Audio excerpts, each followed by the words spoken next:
APB Reloaded is a beautiful mess. It looks awful and outdated, sometimes it plays a bit clunky, but boy, it can sure be goofy enough to really give you that sliver of fun from time to time. Oh no!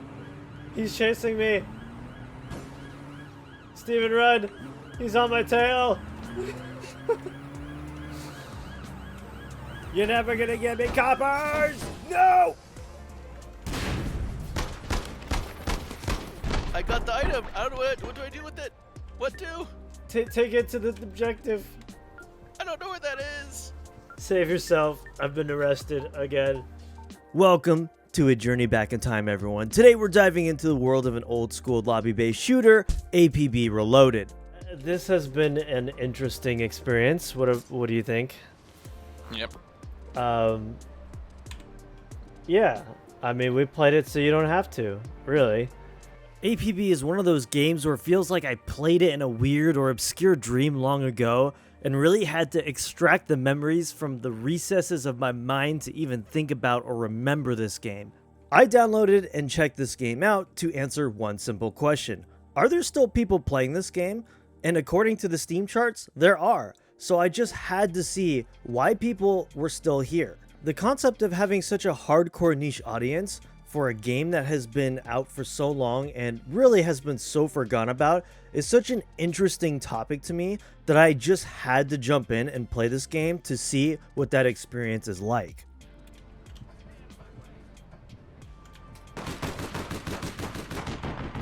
Got him, let's go. APB was developed by developer Real Time Worlds in Unreal Engine 3 and released in 2010. The game was released on consoles, PlayStation 3, Xbox 360, as well as PC. It had gotten some pretty scathing and miserable reviews at the time and was overall considered a buggy mess. However, this did not deter the game from garnering a small but niche player base. It's important to note that this game was released on a subscription-based model, if you can even believe that. But ultimately, the game was not seeing the profits they wanted to see, or frankly were getting. With their fewer and fewer people willing to spend money on a buggy game, it shut down less than a year after its original not-so-great launch. However, shortly after in 2011, they did a relaunch, a complete rebranding, and called the game APB Reloaded. APB Reloaded is sort of an MMO shooter, but it's really more of like a lobby-based game, but at the time it was really unique and cool for what it was trying to achieve. The game is PvP focused, pitting the enforcers against criminals in this open world map filled with challenges and objectives. Keep in mind, this was a couple years before Grand Theft Auto 5 was doing the same thing. However, the execution of it was not so great. Oh my gosh. They're shooting at me with rocket launchers from their car. Oh no.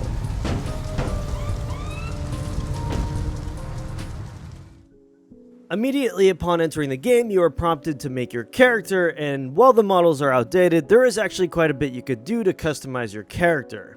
And really, this customization seems to be the big theme of this game, as you can customize everything from your character's looks to their vehicles, even the song that plays when you kill people. Oh, and he still got me.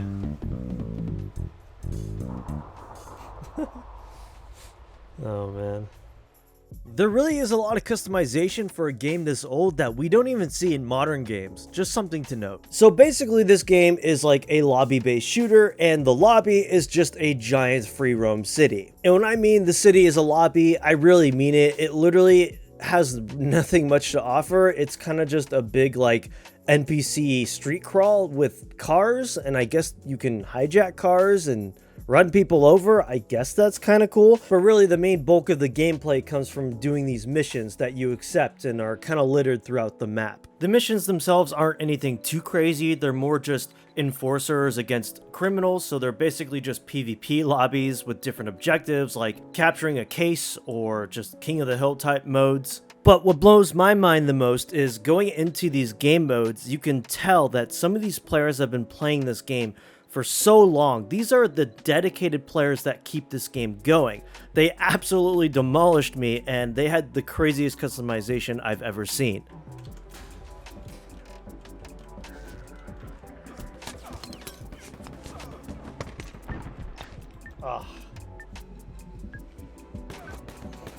Oh, come on, that's not cool. I'm already down. Typical American cops, am I right? And honestly, I love to see this. I love to see games that are still alive, and not only that, thriving due to their dedicated player base.